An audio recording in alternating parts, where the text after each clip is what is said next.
Hello friends, എല്ലാവർക്കും പുതിയൊരു വീഡിയോയിലേക്ക് സ്വാഗതം. ഇന്നത്തെ കഥയിൽ നൂറ് ഒരുപാട് സങ്കടപ്പെട്ടിരിക്കുകയാണ്. എൻ്റെ ഉമ്മ ഉണ്ടായിരുന്നെങ്കിൽ എന്നെ ഈ വിവാഹത്തിനൊന്നും സമ്മതിക്കത്തില്ലായിരുന്നെന്നൊക്കെ ഓർത്തിട്ട് നൂറ് സങ്കടപ്പെട്ടുകൊണ്ടിരിക്കുന്ന സമയത്ത് അനൂപ് അവിടേക്ക് വരുന്നുണ്ട്. അനൂപ് ജനലിന്റെ സൈഡിൽ വന്ന് നിന്നിട്ട് നൂറിനെ വിളിക്കുന്നുണ്ട്. നൂറ് അപ്പോൾ ചോദിക്കുന്നുണ്ട്, അനൂപ് എന്തിനാണ് ഇങ്ങോട്ട് വന്നത്? ആരെങ്കിലും കണ്ടാൽ വലിയ പ്രശ്നമാകുമെന്നൊക്കെ പറയുന്നു. അനൂപ് അപ്പോൾ പറയുന്നുണ്ട്, എല്ലാം ഫേസ് ചെയ്യാൻ വേണ്ടി തന്നെയാണ് വന്നത്. നൂറ് വെളിയിലേക്ക് വരാനെന്ന് പറയുന്നു. നൂറ് വെളിയിൽ ഇറങ്ങിച്ചെന്ന് അനൂപിനെ കാണുകയാണ്. അനൂപ് നൂറിന്റെ കൈ പിടിച്ചിട്ട് പറയുന്നുണ്ട്, നിന്നെ ആശ്വസിപ്പിക്കാൻ വേണ്ടി വന്നതാണെന്ന്. നമ്മൾ സ്വപ്നം കണ്ടതുപോലെ ഒരു ജീവിതം നമുക്ക് വേണ്ടി, അതിനുവേണ്ടിയുള്ള കാര്യങ്ങളൊക്കെ ചെയ്യണമെന്ന് പറയുന്നു. നൂറപ്പോൾ പറയുന്നുണ്ട്, ഒന്നും വിചാരിക്കുന്നത് പോലെ നടക്കത്തില്ല എന്നൊക്കെ. മൈലാഞ്ചി കല്യാണം കഴിഞ്ഞാൽ പിന്നെ എൻ്റെ നിക്കാഹാണ്. പക്ഷെ ഞാൻ ആ കെട്ടിന് നിന്നു കൊടുക്കത്തില്ല. ഞാൻ ജീവനോടുണ്ടാകില്ല എന്നൊക്കെ പറയുന്നു. അനൂപ് അപ്പോൾ പറയുന്നുണ്ട്, നമുക്ക് രജിസ്റ്റർ മാരേജ് ചെയ്യാമെന്ന്.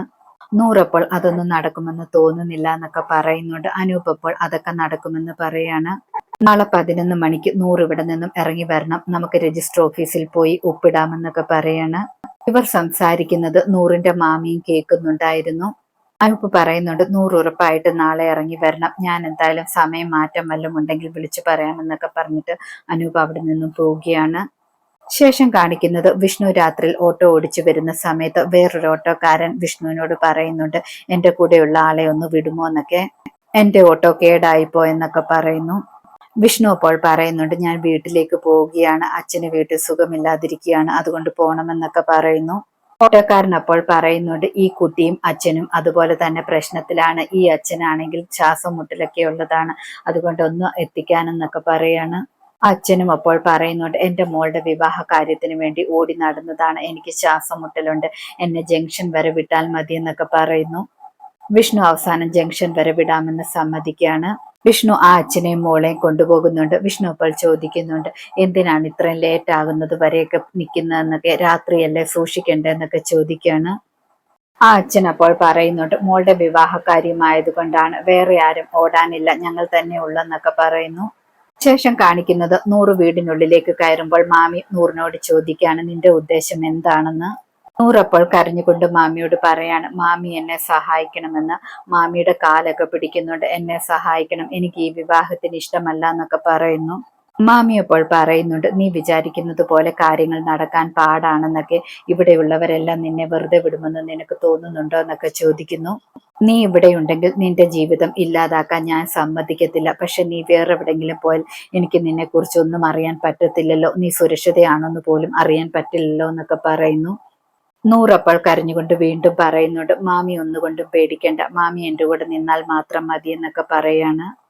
ശേഷം കാണിക്കുന്നത് സത്യാമ്മ സ്വപ്നം കണ്ട് ഞെട്ടി എഴുന്നേൽക്കുകയാണ്. രാഘവേട്ടൻ ആപത്ത് വന്നതുപോലെ സ്വപ്നം കണ്ടിട്ട്. സത്യാമ്മ രാഘവേട്ട എന്നും പറഞ്ഞ റൂമിലെല്ലാം തേടുകയാണ്. എവിടെ പോയെന്നൊക്കെ ഓർത്ത് വിഷമിക്കുന്നു. സത്യാമ്മ നോക്കി ചെല്ലുമ്പോൾ രാഘവേട്ടനാണെങ്കിൽ ഒരു ബുക്കിൽ സൈൻ ഇട്ട് നോക്കുകയാണ്. സത്യാമ്മ ചോദിക്കുന്നുണ്ട്, രാഘവേട്ടൻ എന്താണ് ഈ ചെയ്തുകൊണ്ടിരിക്കുന്നതെന്ന്. അപ്പോൾ രാഘവേട്ടൻ പറയുന്നുണ്ട്, ഞാൻ സൈൻ ഇട്ട് നോക്കുകയാണെന്ന്. വിഷ്ണുവും ആ സമയത്ത് വീട്ടിലേക്ക് വരുന്നുണ്ട്. വിഷ്ണു ഓട്ടോയിൽ നിന്ന് ഇറങ്ങുമ്പോൾ വിഷ്ണുവിന്റെ ഓട്ടോയിലാണെങ്കിൽ നേരത്തെ കയറിയവരുടെ ഒരു ബാഗ് ഇരിപ്പുണ്ടായിരുന്നു. വിഷ്ണു പക്ഷെ അത് കാണുന്നില്ല. വിഷ്ണു വീടിനുള്ളിലേക്ക് വരുന്നുണ്ട്. സത്യാമ്മ അപ്പോൾ പറയുന്നുണ്ട്, നിന്റെ അച്ഛൻ സൈൻ ചെയ്തുകൊണ്ടിരിക്കുകയാണ്, എന്താണ് കാര്യമെന്ന് അറിയില്ല, ആ ശാലിനി വിളിച്ചുകൊണ്ട് പോയ പിന്നാണ് ഇങ്ങനെയെന്നൊക്കെ പറയുന്നു. വിഷ്ണുവിന്റെ അച്ഛൻ അപ്പോൾ പറയുന്നുണ്ട്, ശാലിനി എന്നെ വിളിച്ചുകൊണ്ട് പോയത് നമ്മുടെ വീടും സ്ഥലവും തിരിച്ചെനിക്ക് എഴുതി തരാൻ വേണ്ടിയാണ്.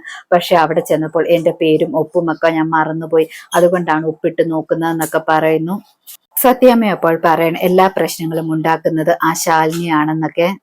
വിഷ്ണു അപ്പോൾ പറയുന്നുണ്ട്, ശാലിനി നമുക്ക് വേണ്ടി ഒരു ഉപകാരമല്ലേ ചെയ്യാൻ ശ്രമിച്ചത്, അതിനെന്തിനാണ് ശാലിനിയെ കുറ്റപ്പെടുത്തുന്നതെന്നൊക്കെ ചോദിക്കുകയാണ്. സത്യാമ്മ അപ്പോൾ പറയുന്നുണ്ട്, ശാലിനി കാരണം വീടും വസ്തുവും ഒക്കെ തിരിച്ചെടുത്തിട്ട് അവളെ മരുമകളായിട്ട് ആ വീട്ടിൽ വാഴിക്കാമെന്ന് നീ വിചാരിക്കേണ്ട. ഞാൻ ജീവനോടിരിക്കുമ്പോൾ അതിനൊന്നും സമ്മതിക്കത്തില്ല എന്ന് സത്യാമ്മ പറയുന്നുണ്ട്. വിഷ്ണുവിന് അത് കേൾക്കുമ്പോൾ ദേഷ്യം വരുന്നുണ്ട്. വിഷ്ണു കയ്യിലിരിക്കുന്ന ചാവി വലിച്ചെറിയുന്നുണ്ട്. ഓട്ടോയുടെ ചാവിയാണ് വലിച്ചെറിയുന്നത്. ശേഷം കാണിക്കുന്നത് വിഷ്ണു കൊണ്ടുവിട്ട അച്ഛനും മോളുമാണെങ്കിൽ വീട്ടിലേക്ക് വരുന്നുണ്ട്. അച്ഛനെയും മോളെയും കാത്ത് അമ്മയും വെയിറ്റ് ചെയ്യുന്നുണ്ടായിരുന്നു. അമ്മ ചോദിക്കുന്നു, പോയ കാര്യമൊക്കെ ശരിയായോ എന്നൊക്കെ. അവർ ശരിയായെന്നൊക്കെ പറയുന്നു. ശേഷം കാണിക്കുന്നത് വിഷ്ണുവിന്റെ ഓട്ടോയാണ്. ഓട്ടോയിൽ മറന്നുപോയ ബാഗാണ് കാണുന്നത്. ഇന്നത്തെ കഥ ഇതോടെ അവസാനിക്കുന്നു. പുതിയൊരു കഥയുമായി വീണ്ടും കാണാം. Thank you.